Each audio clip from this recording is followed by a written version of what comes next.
Hey guys, so today's video is a little bit different. I'm actually in downtown Portland. I'm going to Tiny Brambles. It's a vintage shop that's downtown where I have one of my vintage booths. So I'm doing a little reset of that space. I haven't rearranged anything pretty significantly in a while. I've done drops, or I've moved a few things around, but I really want to get some good, solid time in the space, make sure the layout's still working, taking some things out that just haven't sold, marking some stuff down. I have a whole truck full of new inventory I gotta get in the space. So yeah, it's gonna be a fun video. You guys have been asking for a video where I'm showing you what I'm doing in my booths, and I just totally have not filmed every time I went and did a drop. So today is a day that I'm gonna take you into my booth space, give you a tour, and show you what I am making some changes to. So one thing I wanted to mention is some people get really nervous about coming downtown because of the parking situation. You know, no one likes to park in a city, but I will say every single time I have come to this store to do a drop, which has been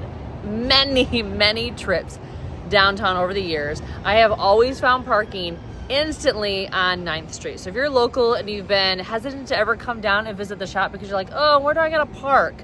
Park on 9th Street. Totally a piece of cake. Okay, so there's my booth.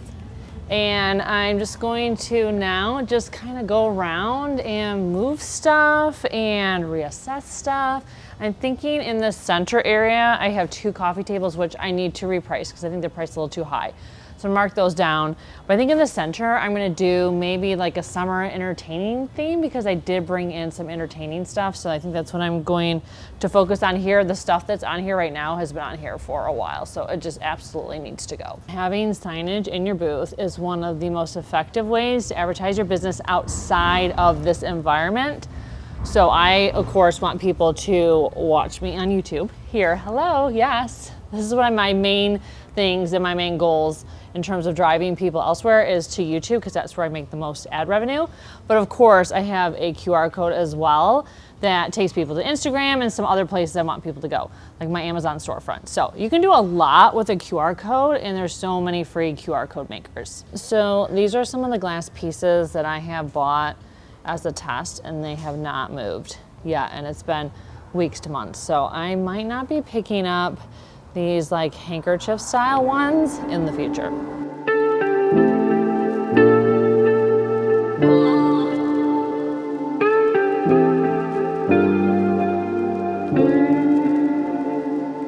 So one of the hardest things about having display pieces that are brown is having items that are also brown pop off the surface. So I actually got a bunch of these brass bamboo trays recently, and I think it's gonna help make items in the center really bounce rather than kind of get lost in the brown. So I'm hoping these are gonna help with styling, and then they're also gonna be for sale.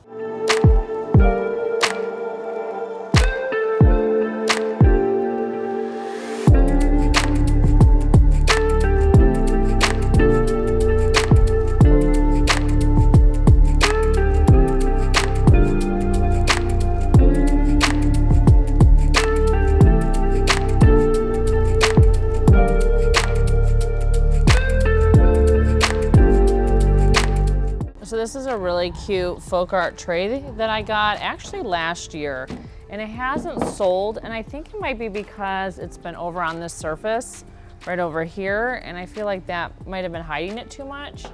And so I think I'm gonna move it here and see how it does here this time.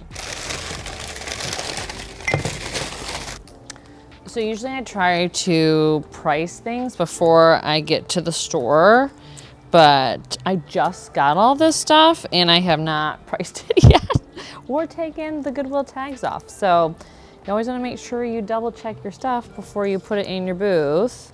I feel like peeling tags off is something I do endlessly, and it's part of the job that I hate, which is why doing like garage sales and estate sales tend to be better, because you're not pulling off Goodwill tags all the time.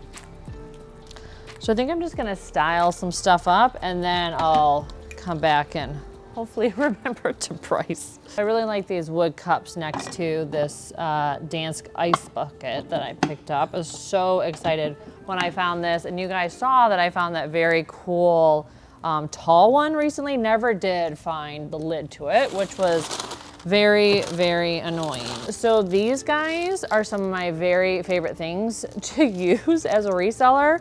I beg my neighbors for them. They're great because I can protect merchandise when I'm bringing it in for a drop, and then I also use them on vacation when I pack in my suitcases. So I'm gonna talk about my art stands in a little bit because I am loving them, and I just got a new big one. So I am going to tell you guys all about that because it has been a game changer. And I have another thing in my booth that I'm absolutely loving too for display. So fancy glass pieces like this, I usually ask the owner to put in his display case. Just it keeps them a little bit safer, and then it makes for like special items up at the checkout counter. And so that's where this will go. It won't actually go in my booth, it will go over there. So with my mug rack, if I have enough of the same color, I try to put the colors together to try to entice someone to buy more than one, to make like a set in their kitchen, to make it cute. I don't always have matching mugs at all, because you never know what you're gonna find at the thrift store, but when I can, I try to have them all color coordinated.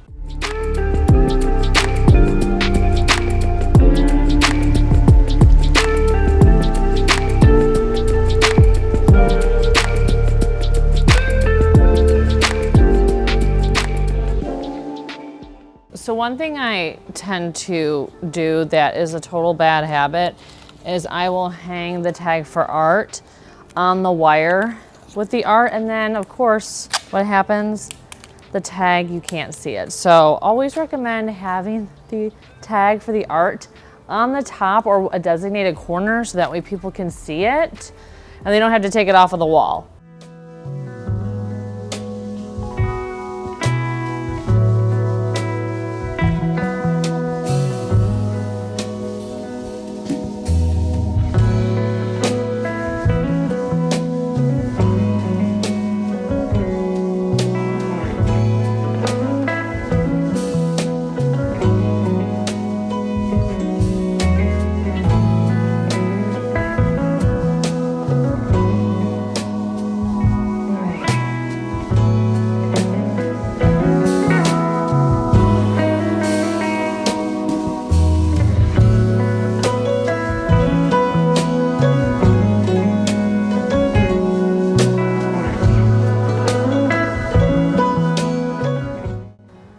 So one of my favorite things for styling are books, because they really help obviously elevate things off a surface, but also again with the issue of having so many brown surfaces, and if I have brown objects, they just blend in. So if I put, like for example, up there on that shelf, if I put a brown box on top of a book on top of another brown surface, then you can see the box. So it's something that anytime I can find books super cheap, like vintage books, usually like $1 or less, I will buy them, and we actually do sell them for like 10 bucks or more a piece if someone really wants them. Usually they're not for sale, but if someone really presses, then I just usually like say, hey, sell it to them, that's fine, because I can always find more.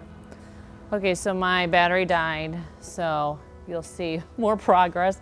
I am sticking to a bit of a color story at the moment with neutral and then blue and then more red on top, and we'll see kind of if I have enough to make up enough quadrants, sticking to kind of some like styling colors, because when I get into these modes and I see all the stuff, sometimes I'm like, okay, how am I gonna do this? And sometimes sticking to colors, certain colors, helps me with the process.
Okay, so it's filling in. One thing I struggle with is because the middle shelves on that shelving unit are so much taller than the other ones, it's hard for me to kind of fill up that space without having really big objects, and I don't always find big objects to put in my space.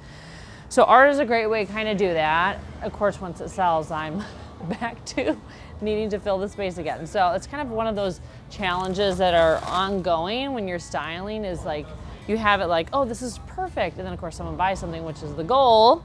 And then you're like, oh no, now I gotta restyle it again.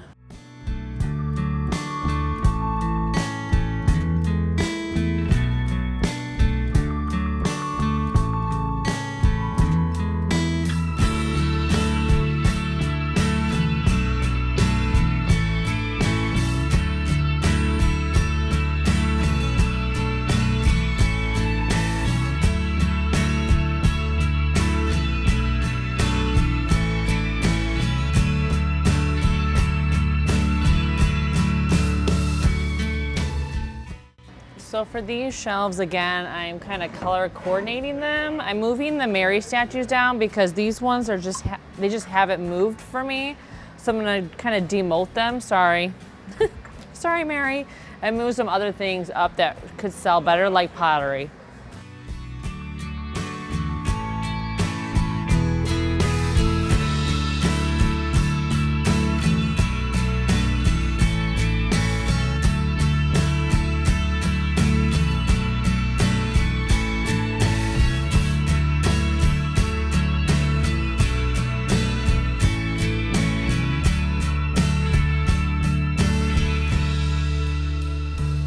Wood crates and bins have been really great for selling kind of these little pieces that I don't want to take up a surface for, or like this one, I don't necessarily want to hang it up.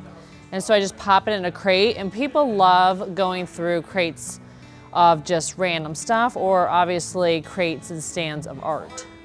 Okay, so I forgot I had these birds, so I think I'm gonna hang up these birds.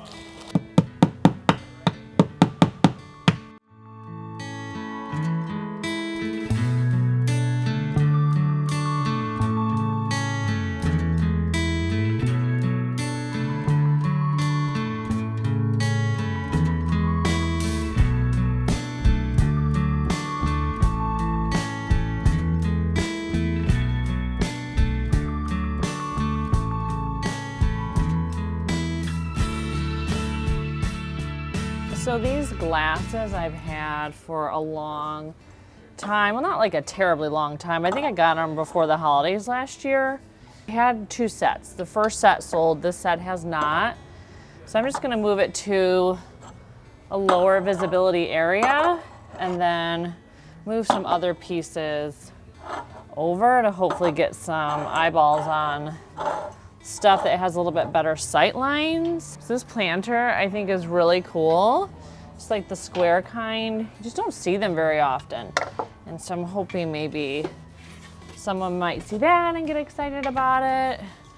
A few more little creatures, and I'm gonna put some more brass down here to hopefully catch people's eyes when they come to this spot and they see something shiny and they're like, oh wait, there's something down there. Okay, so I think I've gotten it to a good spot for the moment, and I'm going to go around and show you some things more up close, and I gotta go around and find all the stuff I have not priced and price it, and then I will have reset the booth. So here is the finished space, and I'm actually happy the way it turned out. Every time I start the refresh process, I think, oh, I'm never going to get to a spot that makes sense. Everything looks terrible. And then of course it always comes together. So I should learn from that. But it's hard when you're staring down empty shelves and a bunch of stuff. You're like, how am I gonna make this look cute? And then it usually works out. So moved a bunch of stuff around, and I feel like I got this shelving spot to a good place. And then I like to hang the little pieces up just to kind of fill in the holes, because if I don't have anything tall, it just kind of throws off the look. And I'm trying to experiment more with bringing brass to places where I want to draw the eye. So we'll see if that works. This is one of my favorite things, this art stand. Absolutely love this one. This is great for smaller pieces and trays. And then over here, I have one of these larger rolling art stands. This is new and it's amazing for the big pieces that you don't want to get up on the wall or can't get up on the wall. I have a lot of space I am not using compared to like the other vendors. I just get scared being high on a ladder. I don't know why. And then I get nervous about the owner taking it down when I'm not here. So I know that's silly. He would be fine doing it. I don't know.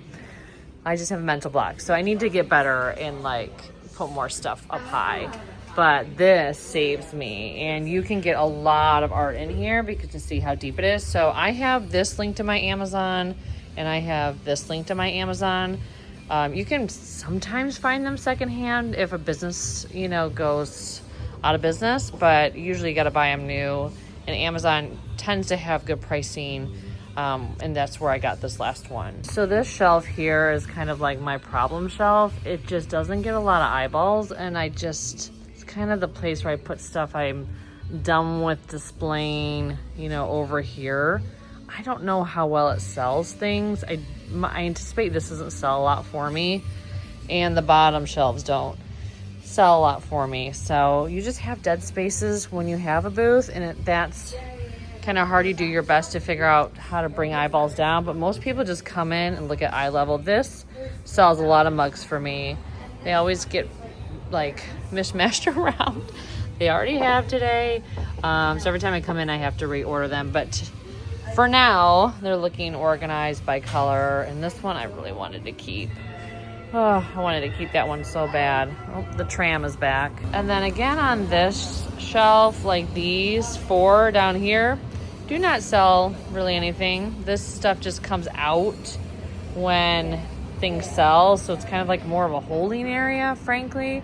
But the top of this definitely sells stuff for me. And I'm trying out again a brass surface to pop the wood pieces off the surface. Same thing with black, so that way it just doesn't fall flat into the wood, which I talked about earlier. So yeah, this is how it's looking. Oh, and then one more thing I wanted to show you that I'm loving are these bamboo plate rack. So they're designed for plates. So I have a set of 4 here, and then I stack the other 4 here.